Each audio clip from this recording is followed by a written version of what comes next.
Setiap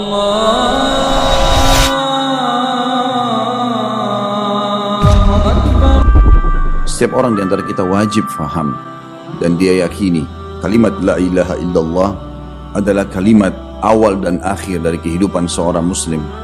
Dia sangat yakin dan harus dia yakini kalau tidak ada Tuhan yang berhak disembah kecuali Allah. Semua yang ada di langit, di bumi, di kedalaman lautan, dia lihat atau tidak lihat, diciptakan oleh Allah subhanahu wa ta'ala. Dan beruntung orang yang bisa memahami poin ini sehingga dia punya panduan hidup. Karena orang yang mengenal Tuhannya, begitu dia lahir, dia buka mata, dia udah bisa menangkap sebuah poin pada saat dia sudah mulai dewasa dan faham bahwasanya semua ini tidak terjadi begitu saja. Karena begitu dia lahir, ini ayah, ini ibu. Dia nggak bisa pilih yang lainnya. Harus ini ibunya, ini ayahnya. Dan ada variabel hukum di situ. Si ayah dan ibu merasa ini anaknya dan harus bertanggung jawab. Dia tidak bisa menolak juga kalau matanya digunakan untuk melihat, telinga untuk mendengar, hidung untuk menghirup, bibirnya untuk mengucap, lidahnya untuk mengecap, tangannya menjamah, kakinya melangkah. Masing-masing sudah ada fungsi anggota tubuh dan tidak bisa dialih fungsikan. Semua sudah ada fungsinya dan ini tidak mungkin kalau tidak ada pencipta. Bukankah bangunan rumah ini tidak mungkin ada tanpa ada yang membangunnya? Bukankah juga pengeras suara ini atau apa saja tidak mungkin ada kecuali memang ada yang meletakkannya? Maka tidak mungkin sesuatu itu terjadi begitu saja. Seperti yang dikatakan oleh orang-orang ateis. Mereka mengatakan bahwasanya tidak ada Tuhan. Ini semua terjadi begitu saja. Abu Hanifah rahimahullah, salah satu ulama yang masyhur dari 4 madhab, beliau pernah diundang oleh salah satu raja di wilayah Rusia, kalau kita sekarang, zaman dulu Persia, untuk berdebat tentang masalah Islam dan agama atau keyakinan mereka. Bukan agama, mereka tidak punya agama, tapi mereka punya keyakinan tidak ada Tuhan. Semua ini terjadi begitu saja. Maka Abu Hanifah rahimahullah terlambat datang. Lalu kemudian beliau masuk ke dalam istana raja tersebut, yang dimana mereka sudah menunggu semuanya, dan mereka sempat marah sambil rajanya mengatakan, Anda ini mengaku sebagai seorang muslim, kami tahunya muslim itu selalu tepat janji, kenapa Anda bisa telat datang? Maka Abu Hanifah rahimahullah membuka diskusi sekaligus menutup diskusi itu dan memberikan jawaban kenapa dia terlambat. Abu Hanifah terkenal sangat cerdas dalam berdebat. Maka beliau rahimahullah berkata, tadi waktu saya ingin datang ke istana kalian ini, saya melewati sebuah sungai. Dan pada saat saya ingin melewati sungai, saya lama sekali menunggu tidak ada kapal yang datang. Maka pada saat saya lagi lama menunggu, tiba-tiba ada pohon di sebelah saya tumbang di sungai itu. Jatuh, roboh, kemudian terpotong-potong sendiri. Setelah terpotong-potong sendiri, ada tali entah dari mana terbang mengikat pohon-pohon, batu batang pohon tersebut. Lalu kemudian menjadilah dia kapal kecil atau perahu yang bisa saya naik, lalu saya menyeberang sungai, barulah saya sampai ke tempat kalian. Kata raja tersebut, Anda ini sudah menggabungkan 2 keburukan. Sudah telat datang, kemudian tambah lagi Anda menceritakan cerita yang bohong. Mana bisa pohon tumbang, terpotong-potong sendiri, ada tali entah dari mana mengikat sendiri, lalu jadi kapal sendiri. Kata Abu Hanifah rahimahullah, apakah kalian tidak percaya pohon itu bisa tumbang sendiri, bisa terikat sendiri, bisa jadi kapal sendiri? Mereka bilang tidak mungkin, pasti ada manusia yang merakitnya. Maka kata Abu Hanifah rahimahullah, bagaimana kalian tidak percaya itu sementara kalian mengatakan seluruh fenomena alam ini tidak ada yang menciptakannya? Maka akhirnya mereka merenungi masalah itu, lalu kemudian mereka masuk Islam di tangan Abu Hanifah rahimahullah. Kita teman-teman sekalian sebagai seorang muslim sudah sangat dimanja oleh Allah, apalagi yang lahir dalam keadaan Islam. Karena begitu kita lahir diingatkan oleh orang tua kita, ada Tuhanmu namanya Allah, diajarkan cara menyembah Allah, ada sholat 5 waktu, ada subuh 2 rakaat, ada duhur, ada asar 4 rakaat, ada maghrib 3 rakaat, ada isya 4 rakaat. Ini loh caranya, wudu, tutup aurat, hadap kiblat, ini bacaannya, ini wajibnya, ini sunnahnya, ini yang membatalkan. Ada puasa, ada zakat, ada berbakti sama orang tua, ada jenguk orang sakit, padat sekali programnya. Orang-orang beriman sudah faham dari mana asal dia, ada Tuhannya Allah yang menciptakan, dan dia sudah tahu nama Tuhannya, ada Asmaul Husna, nama-nama mulia yang bisa dipanggil sama dia. Dia tahu bagaimana komunikasi dengan Tuhannya, mengangkat tangan ke langit sambil berdoa, menyampaikan hajatnya apa saja. Kemudian juga dia dalam kehidupan ini dia tahu bermuamalah, bagaimana dia menikah, bagaimana dia berbisnis, bagaimana dia berpolitik, semuanya diajarkan. Sampai dia meninggal, tahu bagaimana prosesi mati, ada namanya husnul khatimah, ada su'ul khatimah. Bahkan diajarkan bagaimana cara mati yang baik, mati syahid di medan perang, mati dalam membela harta, membela keluarga, mati dalam ibadah. Dan disampaikan kalau su'ul khatimah itu mati dalam keadaan maksiat dan seterusnya. Nanti akan ada alam kubur, dijelaskan panjang lebar. Alam kubur itu ada alam barzah. Ada di dalam situ kehidupan. Kalau bukan taman dari taman surga atau lubang dari lubang neraka. Kemudian akan ada hari kebangkitan, dibangkitkan nanti di mahsyar. Ditimbang amal baik dan amal buruk. Kata Nabi SAW, kalau orang meninggal dunia lalu masuk ke dalam kuburan, kalau dia orang beriman, maka akan datang malaikat, mendudukkan dia lalu menanyakan kepadanya, siapa Tuhanmu, siapa Nabimu, apa kitabmu? Maka dia akan menjawab dengan lancar sekali. Kemudian dibukakan baginya pintu neraka. Dan dia ketakutan melihat neraka tersebut karena dengan jeritannya, dengan suara yang menakutkan. Maka malaikat bilang, lihat dari apa Allah selamatkan dirimu. Maka ditutup pintu neraka tersebut lalu dibuka pintu surga. Dengan dayang-dayang, dengan permadani, dengan istana, dengan pemandangan yang indah. Maka malaikat bilang, ini tempat kau sekarang.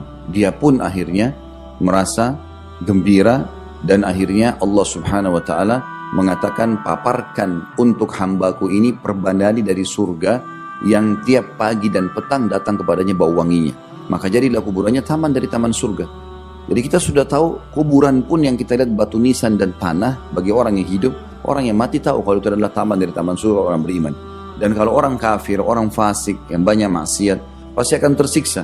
Nabi SAW pernah melewati 2 buah kuburan lalu berkata, sungguhnya 2 penghuni kuburan sedang disiksa. Dan mereka disiksa pada hal yang mereka tidak anggap besar, tapi itu besar di sisi Allah.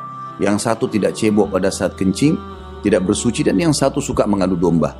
Kemudian Nabi SAW juga lewat kuburan yang lain pernah sambil kelihatan raut wajah beliau berubah dan seperti mengeluarkan kalimat menghardik.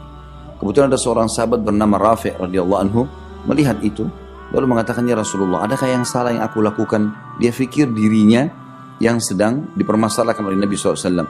Maka Nabi SAW mengatakan, bukan kamu hai Rafi', tapi penghuni kuburan ini. Dia waktu masih hidup, pernah saya tugaskan mengumpul zakat, kemudian dia menyembunyikan 1 lembar baju.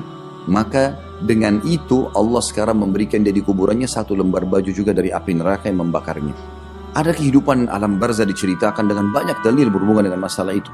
Itu juga dengan hari kebangkitan, di hari kiamat. Allah jelaskan, فَمَنْ يَعْمَلْ مِثْقَالَ ذَرَّةٍ خَيْرًا يَرَى. Siapa yang berbuat seperti biji sawi dari kebaikan, pasti dia akan lihat dan dihisab, diberikan balasannya. وَمَنْ يَعْمَلْ مِثْقَالَ ذَرَّةٍ شَرًّا يَرَى. Siapa yang berbuat dari keburukan seperti biji sawi, akan dia lihat. Semua dipertemukan.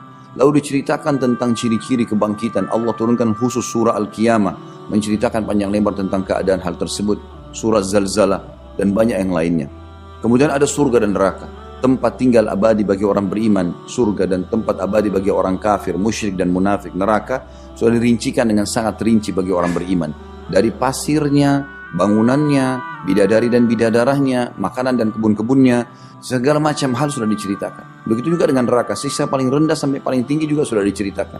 Seorang muslim yang beriman sama Allah punya satu paket hidup yang dia sudah tahu. Dari mana asalnya, apa tujuan hidupnya, dan kemana arah dia hidup. Akan ada surga dan neraka dan bagaimana mencapai itu. Tapi orang-orang ateis tidak meyakini masalah itu. Mereka tidak punya Tuhan sehingga pelin-pelan. Dikatakan oleh para ulama, subhanallah, di zaman kita sekarang dengan teknologi yang canggih, Allah subhanahu wa ta'ala memudahkan para ateis. Kebanyakan mayoritasnya orang ateis yang tidak yakin ada Allah. Mereka justru yang banyak menjadi ilmuwan. Mereka menjadi ilmuwan, meneliti ke langit, meneliti di bumi, meneliti di dalam lautan. Bahkan mereka sangat menonjol dalam masalah itu. Ulama menanggapi, kenapa harus orang ateis? Ternyata memang karena mereka belum yakin ada Allah, sehingga Allah buat dia mengadakan penelitian. Sampai pada sebuah titik nanti dia hanya mengatakan, sungguh luar biasa, sungguh begini dan begitu. Jadi dia pun terkagum-kagum untuk meyakini Tuhannya. Kalau kita seorang muslim sudah sangat faham dan tidak butuh semua bukti itu. Karena kita sudah tahu, oh iya ini caranya begini, oh ini haram, oh ini halal. Saya kalau berbuat ini saya akan dapat ini. Semua keutamaan ibadah sudah ada. Kalau saya berbuat dosa, ini loh ancamannya, semua sudah ada hukumannya. Maka sudah gamblang semua bagi seorang muslim. Kalau kita berjalan dengan akal fikiran orang-orang ateis yang mengatakan tidak ada Tuhan, mereka mengatakan manusia itu penduduk bumi yang paling canggih. Dan pertimbangan-pertimbangan karena manusia sekarang bisa membuat kereta api, pesawat, kapal laut, sekarang lebih canggih lagi dengan handphone, dengan internetnya, dengan laptop dan segala macam hal. Entah 10-20 tahun ke depan ada apa. Lalu mereka mengatakan manusia adalah penduduk bumi yang paling canggih. Kalau kita berjalan dengan akal-akalan mereka, kita semua manusia. Pertanyaan sederhana, apa andil kita yang hadir di sini dengan setetes air yang ada di depan mata kita ini? Kita cuma tahu ada sistem, haus, harus minum. Kalau enggak bisa. Dari mana? Siapa yang ciptakan kita? Kita dari mana asalnya? Air ini dari mana? Dan siapa yang mengajarkan kita harus minum? Enggak bisa ahli yang lain. Kalau kita haus makan, nggak bisa. Atau kita tidur tetap haus, harus air. Kemudian juga begitu kalau lapar, harus makan, nggak bisa yang lain. Capek, harus istirahat. Ada fenomena alam yang lengkap sekali yang kita tidak bisa menghindar darinya. Yang jelas-jelas harus ada yang menciptakan itu. Tapi seorang muslim sudah memahami kalau dia punya kalimat la ilaha illallah. Kalimat ini teman-teman, tidak ada Tuhan yang berhak disembah kecuali Allah, adalah kalimat luar biasa. Karena kalimat ini surga dan neraka ada. Karena kalimat ini kitab-kitab diturunkan. Karena kalimat ini rasul-rasul diutus. Karena kalimat ini diketahui mana halal, mana haram. Diketahui mana orang baik, mana orang buruk. Ini kalimat maknanya sangat dalam. Sampai 10 tahun pertama dakwah baginda Nabi SAW di Mekah, itu tahun ke-11 masa kenabian baru ada Isra Mi'raj, perintah sholat. Sebelumnya 10 tahun pertama nggak ada zakat, belum ada puasa, belum ada haji, belum ada jihad. Sholat pun masih disyariatkan oleh Allah SWT, sholat malam kepada baginda Nabi SAW, bukan umumnya muslimin. Nanti setelah itu baru ada perintah di tahun 11 masa kenabian. Maka 10 tahun ini apa dakwah Nabi SAW? Tentang masalah tauhid, penanaman itu. Bagaimana memahami ini batu, ini pohon, ini semua, ini makhluk. Kita ini sama dengan api, sama dengan air, sama dengan pohon, sama dengan semuanya sebagai makhluk. Langit, bumi, semuanya, udara, air. Tugas kita menggunakan semua ini sebagai fasilitas untuk mengenal Sang Pencipta Allah dan patuh padanya. Bukan malah bergantung pada benda-benda tersebut. Siapa yang bergantung maka dia bisa syirik. Diketahui bahwa syirik adalah menyekutukan Allah, maka dianggap dia adalah orang yang melanggar. Kita harus memahami dulu memang ada Pencipta Allah Subhanahu wa ta'ala. Dan orang yang hidup mengenal Tuhannya, maka dia akan bahagia. Karena dia tahu dari mana asalnya, apa tujuan hidupnya, mana yang boleh tidak boleh, sampai bagaimana kalau dia meninggal nanti, kemana arah tujuan hidupnya. في القلب مشاعر أخفيها قد أشرقت الشمس عليها عن خطط لم أعبأ فيها ستكون بأيامي فرقا فحياتي